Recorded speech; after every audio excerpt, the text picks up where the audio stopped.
So D12 album turned 20 this week as well. A lot of anniversaries going on this week in June. And this was one of my favorite albums. Believe it or not.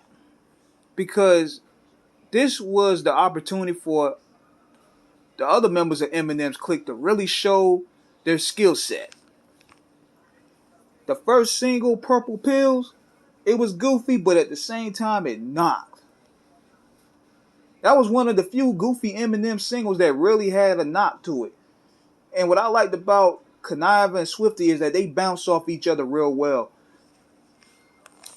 Fight Music, the best song on the album, no question. That was probably the best song on the album. And one of the hardest beats Dre ever done. And if you listen to M's verse at the end, he went off. The way juice be bottled it, crushed the glass with my bare hands and swallowed it and spit it in the faces of you racists and hypocrites that wouldn't say shit but won't say shit. He went off. And Dre had a few beats on that album. You know, Shit Can Happen, Pistol Pistol, Ain't Nothing But Music, Devil's Night. I think he produced Devil's Night. But Eminem and Proof, they were basically the main stars of that album. This was really my first introduction to Proof. Proof was a very special individual, man. And Proof was very influential in how a lot of these guys rhyming in Detroit. He played a heavy role in that Detroit scene. So seeing Proof, hearing Proof on Devil's Night, I was like, man, this guy, he needs to go solo next. He would go solo later on with the Jerry Garcia project. I got to check that out too. I never even heard it. But I heard it was pretty good. But him and M had great chemistry.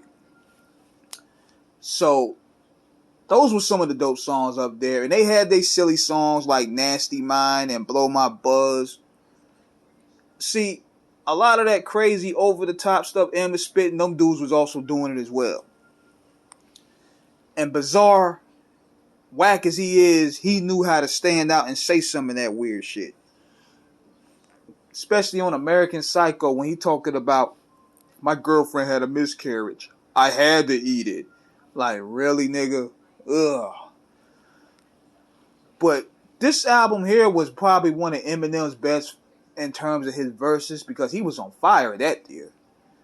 He was killing everything on sight.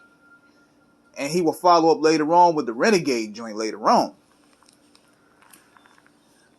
But they left one song off, and they left this song off probably because M was in legal trouble at the time, was the joint Girls, where he was dissing Limp Bizkit. I can't stand Limp Bizkit, and I was glad that Eminem got them corny dudes out of the paint. I mean, the reason why this beef happened was because DJ Lethal, who was Limp Bizkit's producer, was on MTV, and he was talking about if Everlast and Eminem was to have a fight, Everlast would whoop Eminem ass, and Eminem took offense to that. So Eminem just went and set off on them dudes.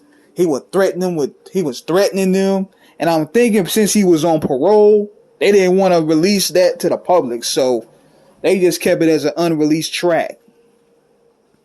But overall, the D12 album was pretty good, man. I mean, those guys bounced off each other real well. Nobody sounded too much alike. Everybody had their own style. Eminem showed that this was the album here that really started the Shady movement. And also, they had Obi Trice on there. Obi Trice was getting some shine up there, too. Obi was killing it.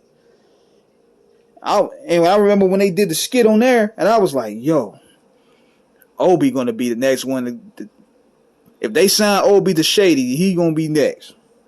And when that Cheers album dropped, there it was.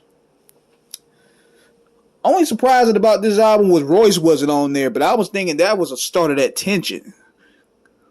So, and another song too that was missing was Words of My Weapons. There was a few songs that they should have put on there, like Words of My Weapons, I'll Shit on You.